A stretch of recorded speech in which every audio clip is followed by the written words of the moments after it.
বল তো প্রথমেই তো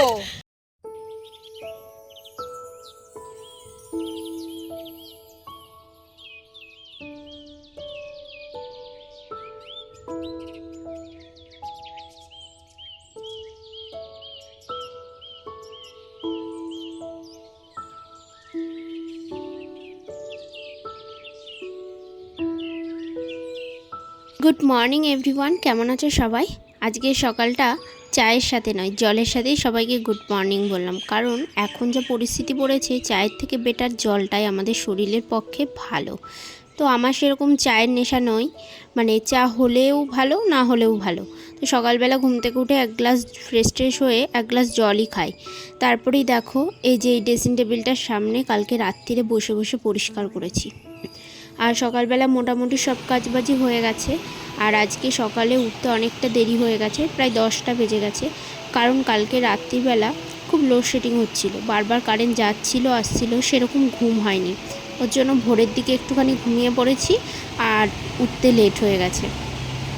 সকালবেলা উঠে তাড়াতাড়ি করে কাজ টাজ করে এই যে চলে এসেছি বাইরে জামা কাপড় ধোয়ার জন্য। রোজই আমার কিছু না কিছু ধোয়ার থাকেই, যেহেতু আবির ছোট আর তোমাদের দাদাভাই যেহেতু রোজ ডেলি প্যাসেঞ্জারি করে, ওর জন্য ওরও জামা কাপড়গুলো না ধুলেই নয়। আর এখন যা গরম পড়েছে, একবার জামা কাপড় পরে আরেকবার ধুতেই হয়, এমন পরিস্থিতি হয়ে গেছে। তারপরেই দেখো স্নান করে এই যে চলে এসেছি রান্নাঘরে। আর রান্না করব, আজকে করব হচ্ছে দই কাতলা। বাবা দেখলাম সকালবেলা অনেক বড় বড় মাছের পিস নিয়ে এসছে, কাতলা মাছের। তো মাকে বললাম যে সবার জন্য আজকে তাহলে দই কাতলা করি, ফ্রিজে দই রয়েছে। আর বেসিক্যালি রান্না আমি করি না, মাই রান্না করে। আর আজকে রান্নাঘরে এসে বুঝতে পারছি কতটা কষ্টে রান্না বান্না করা হয়। তো যাই হোক, এখন তাড়াতাড়ি করে রান্নাটা আজকে শেষ করব, কারণ বিকেলে একটু বেরোনোর রয়েছে। সব বান্ধবীরা মিলে এক জায়গায় মিট করব, নতুন একটা ক্যাফে হয়েছে, তো সেখানেই যাব। আর এই যে আমার মশলাও রেডি হয়ে গেছে। তো মিক্সি থেকে বেটার হচ্ছে শিলনোড়া মশলা বেশি স্বাদ হয়, কিন্তু ওই যে আমাদের কুড়েমির জন্য আমরা মিক্সিটাই বেশি ব্যবহার করি শিলনোড়ার থেকে। তো যাই হোক, আবিরের জন্য 4 পিস আলু দিয়েছি, ও আলু খেতে খুব পছন্দ করে। আর সবার জন্য আলু দেবো না, মাছটা আলু ছাড়াই রান্না করব। মশলাটা ভালো করে কষানো হয়ে গেলে তারপরে এর মধ্যে চালমগজটা অ্যাড করে দেবো। তো মশলা করতে করতে কি হয়েছে, মশলা হয়ে গেছে রেডি করে, সব মশলাগুলো তোমাদের দেখালাম, রেখেছিলাম। আর ভিডিও করার স্ট্যান্ডটা রয়েছে, তো আমি স্ট্যান্ডটা এইদিকে ঘোরাতে গিয়ে মশলা পুরোটা পড়ে গেছে নিচে। তো ওর জন্যই আর কি লেট হয়ে গেছে রান্না করতে। আবার নিয়ে এসে আবার মশলাটাকে বেটে তারপরে আবার মশলাটা দিতে হলো। মশলা কষানো হয়ে গেছে, কালারটাও চেঞ্জ হয়ে এসছে। এবার এর ভিতরে দইটা দিয়ে দেবো। দইটা আমি আগের থেকে ফেটিয়ে রেখেছিলাম। আর এইবার হালকা করে একটু নাড়াচাড়া দিয়ে এর ভিতরে জল দিয়ে দেবো। বেশিক্ষণ দইটা দিয়ে না কষানোই ভালো। তো রান্না করি আর মনে মনে ভাবি যে আগে যখন রান্না করতে আসতাম তখন মানে চিন্তা করতাম যে কিভাবে কি করে রান্না করব। মার কাছে শুনতাম যে কিসের ভিতরে কি দেয়। তো বলে না, সময় মানুষকে সব কিছুই আস্তে আস্তে শিখিয়ে দেয়। তো সেই রকমই এখন অনেকটাই মানে নিজেই শিখে গেছি। আর বলতে গেলে এখন নিজেই মাকে বলি যে এইভাবে করবা। তো দেখো ঝোলটা ফুটে এসেছে, এবার মাছগুলো এর ভিতরে দিয়ে দেব। আর মাছটা দিয়ে ঢাকা দিয়ে এবার হচ্ছে যাব ঘরে, কারণ হচ্ছে আবিরকে বই পড়তে দিয়ে এসেছি। জানি না ও আবার ওইদিকে কি করছে, আমি না থাকলে আবার ছোট মানুষ তো বই পড়তে চায় না। রান্নাটা করলাম ঠিকই, রেসিপিটাও তোমাদের সাথে শেয়ার করে দিলাম গল্পে গল্পে। আর আরেকটা কথা না বললেই নয়, ভিডিওটা কিন্তু করে দিয়েছে আমার শাশুড়ি মা, পাশে ফোন নিয়ে দাঁড় করিয়ে রেখেছিলাম যে আমার ভিডিওটা করে দেওয়ার জন্য। আর এই দেখো রান্না টান্না করে ঘরে এসে নেই, চলে গেছে, খাতা টাতা বন্ধ না করেই চলে গেছে। তো সেদিনকে তো পুরো টেবিল গুছিয়েই চলে গেছিলো। তো এরকমই হয় মা কাছে না বসলে। আর এই যে পেন্সিল বক্সটা দেখো, তোমাদের দাদাভাই কালকে এনে দিয়েছে। তো টেন এত পছন্দ করে, ওর জন্য তোমাদের দাদাভাই একটা 10 পেন্সিল বক্সই এনে দিয়েছে। এখন ওই এগুলো গুছিয়ে ওকে খাওয়াবো।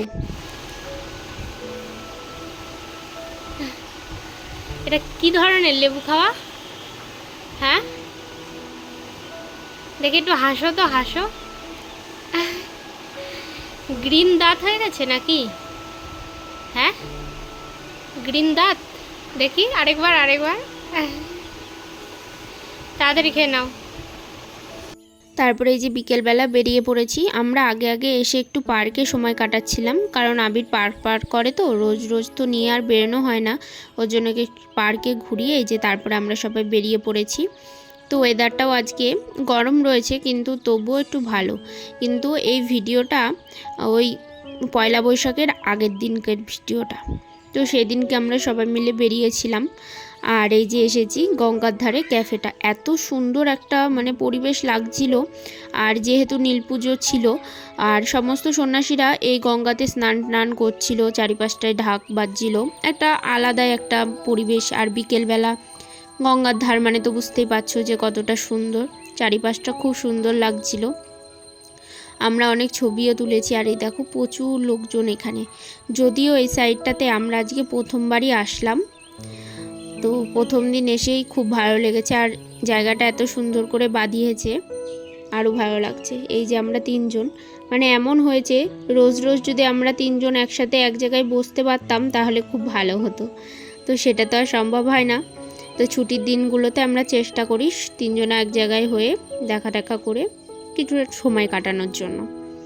আর এই যে ছবি তোলা, মানে বাইরে বেরোলেই ছবি, রিলস, ভিডিও এই সব নিয়েই আমাদের সময়টা কেটে যায়। তো এই যে হাসাহাসি করছি। তো এখানে অনেক ধরনেরই গল্প হচ্ছিল, সবটা তোমাদের সাথে শেয়ার করলাম না। শেয়ার করলে তোমরা ভাবতে যে পাগল ছাড়া আমরা আর কিছুই নই।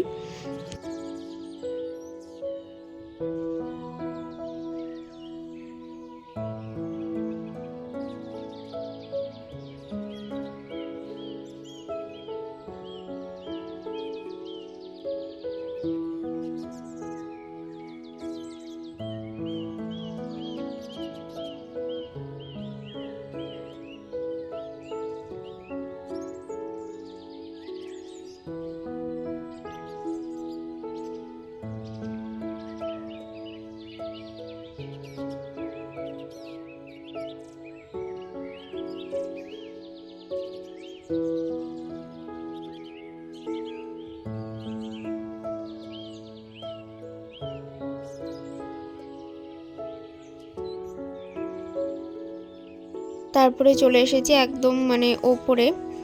আর ওপর থেকে দেখো নিচটা কি সুন্দর লাগছে না, খুব সুন্দর লাগছে চারিপাশটা। আর নিচে বসলাম না, কারণ নিচে অনেকটা ভিড় ছিল আর একটু গরমও ছিল, তো ওর জন্য আমরা বললাম সবাই মিলে উপরে, সুন্দর হাওয়া লাগছে আর চারিপাশটা ভালোও লাগছে। আর এই যে বদমাইশটা একটা সময়ের জন্য একটুও বসে না, সারাক্ষণ দৌড়াদৌড়ি করে। তো দেখো সবাই মিলে এই যে বসে, অর্ডার করা হয়ে গেছে, আমাদের অর্ডারটা আসতে কিছুক্ষণ দেরি আছে, তাই এই ফাঁকে আমরা আর ছবি টবি, রিলস সব কিছু করে নিচ্ছি। আর এই দেখো চারপাশটা দেখেছো কত লোকজন, মানে খুব ভালো লাগছে। সত্যি আমাদের বাড়িটা যদি এখানে হতো তাহলে মানে আমরা মনে হয় সবসময় এসে এখানে কাজের ফাঁকে ফাঁকে বসে থাকতাম। আর দেখো বাইরে বেরিয়ে ওরও খুব ভালো লাগে, ও খুব মজা পায়, আনন্দ করে আমাদের সাথে বেরিয়ে। এই যে তারপরে আমাদের এই যে চা চলে এসেছে। তো আমরা সবাই বলাবলি করছিলাম যে একদম বাড়ির মতনই, মানে সব কিছু, যে কাপ প্লেট সবই। আর এই যে আমরা ভেজ চাউমিন এসেছিলো, আর এই যে সাথে ছিল লস্যি। তো লস্যিটা ছিল মানে আমার গরমের মধ্যে, আমার কেন মানে আমাদের সবারই প্রিয় হচ্ছে লস্যি। তো আমরা আরেকটা যে ক্যাফেতে যাই সেই ক্যাফের সাথে এই লস্যিটার কোনো মানে ওই লস্যিটার কোনো তুলনা হয় না।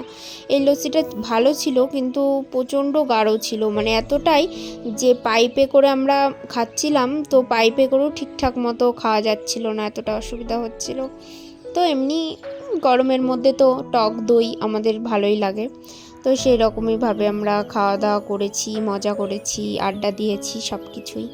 তারপরে যখন বাড়ি আসার সময় হয় আমাদের সবারই মন খারাপ হয়ে যায়। এই যে এবার দেখো ওপরটা কি সুন্দর লাগছে না, লাইটটা দিয়ে আরও সুন্দর লাগছে। আমি নিচে চলে এসেছি কিন্তু ও এখনও নিচে আসেনি, তো তোমাদের দাদাভাই নিয়ে আসছে নিচে। আর এই দেখো ক্যাফেটা রাত্রেবেলা কত আরও সুন্দর লাগছিল।